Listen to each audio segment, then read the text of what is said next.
bien sûr varié suivant les époques et suivant les régions, hein, mais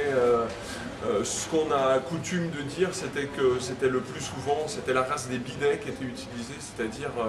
plus fin qu'un cheval de trait, qui pouvait effectuer de longues distances, tirer éventuellement une charrette ou une diligence, mais à une vitesse quand même relativement soutenue. Alors, il y a eu deux types en fait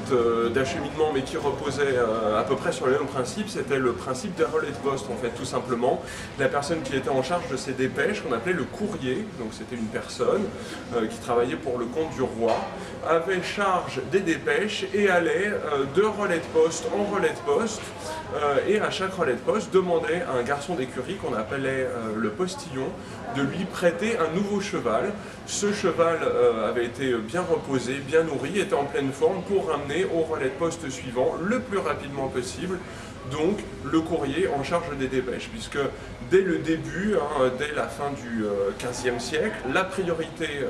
de la poste aux lettres a été la rapidité du transport des dépêches.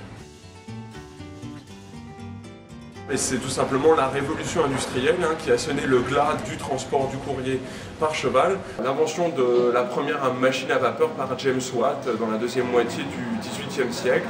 a conduit l'Angleterre à construire la première locomotive à vapeur en 1910-1920, et ce qui a conduit dans les décennies qui ont suivi les administrations postales européennes à utiliser le train